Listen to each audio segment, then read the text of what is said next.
Assalamualaikum warahmatullahi wabarakatuh. Ketemu kembali dengan Babe Aris. Semoga semua yang selalu setia dengan Babe dalam kondisi sehat dan penuh keberkahan. Baik, memasuki materi selanjutnya yaitu peralatan komunikasi bisnis telepon. Ini adalah materi pelajaran untuk administrasi transaksi kelas 12 BDB. Peralatan komunikasi melalui telepon. Telepon merupakan alat komunikasi jarak jauh yang dapat digunakan untuk mendengar suara secara langsung dari komunikator kepada komunikan.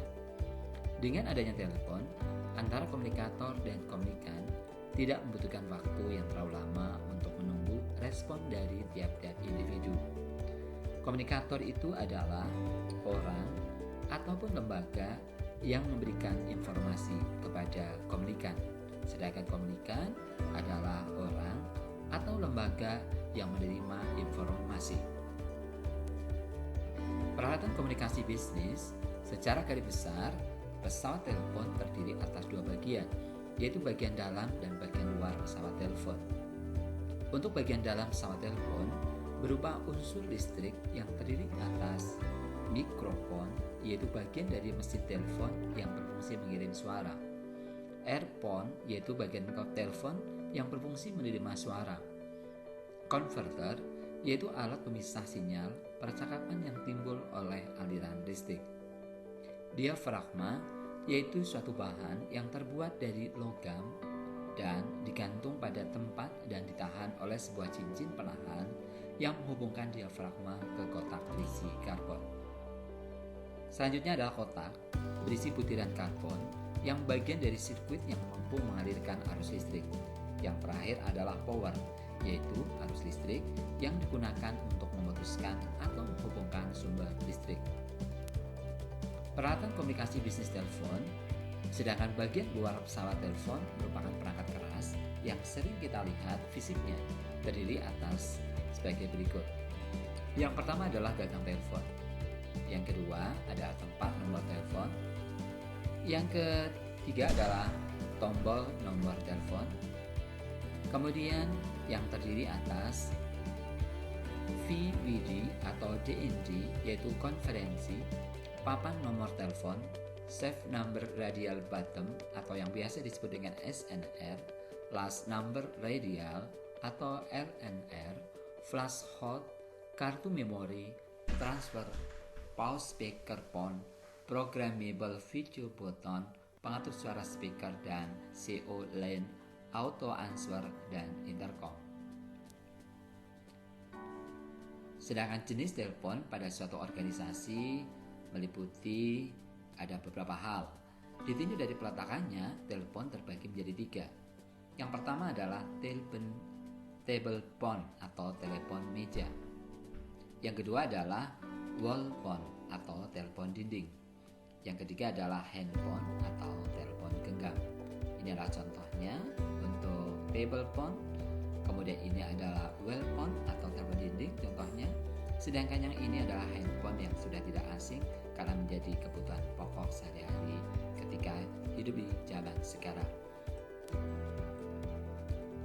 Ditinjau dari segi kapasitas atau kemampuan peralatan yang digunakan, telepon terbagi menjadi 8. Yang pertama adalah single line telepon, jenis telepon yang sering digunakan di rumah dan menggunakan sistem touch. Yang kedua adalah multi button telepon, jenis telepon yang memiliki banyak jalur sehingga dapat menghubungkan antar ruangan dengan menekan tombol tertentu saja. Yang ketiga adalah sistem hunting, jenis telepon yang mampu digunakan secara serentak untuk beberapa saluran. Sedangkan yang keempat adalah loudspeaking telepon, jenis telepon yang tidak perlu dipegang atau mengangkat gagang telepon ketika berbicara. Yang kelima adalah telepon IP atau internet protokol, jenis telepon yang menggunakan teknologi internet protokol dalam pengoperasionalnya. Yang selanjutnya adalah telepon konferensi atau conference call, jenis panggilan telepon yang menghubungkan 3 atau lebih saluran telepon dalam waktu yang bersamaan. Selanjutnya adalah video conference, yaitu jenis telepon di mana penelpon dapat saling melihat wajah masing-masing melalui televisi dan mendengar suara satu sama lain melalui sistem pengeras suara. Nah, video conference ini kalau dengan menggunakan handphone adalah biasa dikenal dengan video call. Kemudian selanjutnya ada intercom, jenis telepon yang tidak memerlukan sambungan telepon berbayar, tidak terkena biaya sehingga penggunaannya sangat hemat. Ditinjau dari segi jarak jangkauannya, telepon terbagi menjadi 3 jenis. Hubungan lokal, yaitu jenis telepon yang hubungannya dilakukan pada lingkup daerah tertentu, biasanya satu kota, kabupaten, atau karsidenan. Hubungan interlokal, ini adalah jenis hubungan telepon yang cukup jauh atau di luar area, biasanya antar kota, karsidenan, bahkan provinsi, tetapi masih dalam satu negara. Kalau menggunakan telepon kabel, ada kode tertentu. Misalnya contoh, untuk Kabupaten Wonosobo adalah 0286. Kemudian, untuk hubungan internasional, ini adalah jenis hubungan telepon yang berbeda negara sehingga harus menekan nomor kode sambungan langsung internasional atau SLI dengan negara yang dituju. Jadi kesimpulannya, berdasarkan jangkauan jarak, menggunakan hubungan lokal ini tanpa menggunakan kode langsung nomor yang dituju, sedangkan hubungan interlokal menggunakan kode antar wilayah, misalnya Semarang 024. Kemudian untuk hubungan internasional menggunakan kode negara atau menggunakan SLI atau sambungan langsung internasional. Kelebihan dan kelemahan komunikasi menggunakan telepon. Kelebihan telepon pertama adalah mampu berkomunikasi secara langsung dengan lawan bicara yang kita tuju dan maksudnya dapat langsung tersampaikan dengan baik. Yang kedua adalah hemat waktu karena kita dapat melakukan kapan saja. Sedangkan kelebihan dan kelemahan komunikasi melalui telepon, kelemahannya adalah jika menggunakan telepon kabel tidak dapat dibawa kemana-mana atau tidak praktis. Sedangkan biaya telepon bisa cenderung lebih mahal dibandingkan telepon menggunakan internet. Etika berkomunikasi melalui telepon. Untuk etikanya melakukan pemanggilan, yang pertama, tekan nomor telepon dengan benar, angkat telepon dengan tangan kiri, letakkan gagang telepon kurang lebih 3 cm dari mulut Anda, atur volume suara telepon Anda. Jika sudah terhubung, ucapkan salam sesuai dengan waktunya. Keenam, perhatikan intonasi suara. Ketujuh, sampaikan tujuan Anda dengan bahasa yang baik. Yang delapan, dengarkan dengan baik ketika lawan berbicara. 9, jika dirasa cukup, ucapkan kembali salam. Ke-10, letakkan kembali gagang telepon sesuai dengan tempatnya. Etika menerima panggilan adalah sebagai berikut. Yang pertama, jangan biarkan telepon berdering lebih dari 3 kali. Angkat telepon dengan tangan kiri, ucapkan salam sesuai waktu dan sebutkan nama perusahaan serta nama Anda. Yang keempat, atur suara, jangan berbicara terlalu keras atau terlalu pelan. Kelima, tanyakan hal-hal yang dapat dibantu. Yang keenam, jika ingin menghubungi orang lain, segera hubungkan dengan orang yang dimaksud. Yang tujuh, jika orang yang dimaksud tidak ada, tanyakan pesan yang ditinggalkan. 8. Jika ada pesan yang ditinggalkan, konfirmasi kembali pesan tersebut. 9. Jika pembicara selesai, tunggu penelpon menurut telepon. Lalu yang terakhir adalah 10. Ucapkan salam dengan tepat.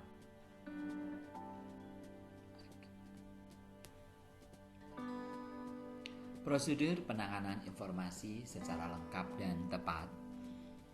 Apabila menerima telepon dari luar yang ditujukan untuk pihak lain dan terdapat pesan yang ditinggalkan, Anda sebaiknya melakukan konfirmasi ulang mengenai pesan yang disampaikan. Oleh karena itu, di dekat pesawat telepon sebaiknya disediakan LPT atau lembar pesawat telepon atau tamu. LPT ini harus segera disampaikan kepada orang yang dimaksud atau diletakkan pada tempat yang mencolok agar segera ditindaklanjuti penerima telepon. Perawatan telepon. Berkaitan dengan perawatan telepon, agar terstandar tentang kesehatannya dan higienisnya, yang pertama adalah bersihkan pesawat telepon setiap hari menggunakan alat yang sesuai.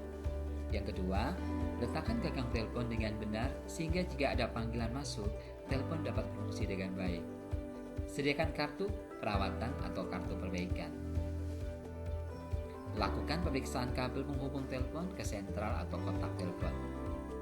Jika telepon mati atau ada kerusakan, hubungi bagian teknisi peralatan. Yang terakhir adalah, apabila teknisi perusahaan telah mencoba memperbaikinya dan tidak ditemukan solusi, segera hubungi petugas telekomunikasi terdekat. Kerusakan telepon. Kerusakan telepon adalah kerusakan dan gangguan masih dalam lokasi perusahaan. Misalnya, kerusakan pesawat telepon, gangguan kabel penghubung, atau yang lain. Dalam hal ini, kerusakan kiranya masih dapat diatasi langsung oleh petugas teknisi perusahaan untuk memperbaikinya atau menggantinya. Kaitan dengan kerusakan telepon, yaitu kerusakan non-lokal, yaitu adalah kerusakan yang disebabkan oleh jaringan telekomunikasi. Dalam hal ini, seorang petugas harus cepat menghubung kantor telekomunikasi terdekat. Laporan dapat dilakukan secara tertulis ataupun secara lisan. Laporan kerusakan tulis akan lebih baik jika mencantumkan jenis kerusakan dengan lengkap dan waktu pertama kali terjadinya kerusakan. Baiklah, demikian materi kami berkaitan dengan telepon. Jangan pernah lupa subscribe. Serumit atau sesulit apapun sebuah situasi di tempat kerja, komunikasi yang cerdas dan etis dapat menjadi senjata terbaik untuk menemukan solusi terbaik. Ini menurut Dia Jendra. Komunikasi positif merupakan magnet keberuntungan. Jadi, kita teringat menggunakan telepon kaleng. Tetap semangat dalam kondisi apapun, tetap semangat untuk belajar, karena belajar adalah menjadi sebuah proses kebutuhan. Terima kasih. Saya Hiri.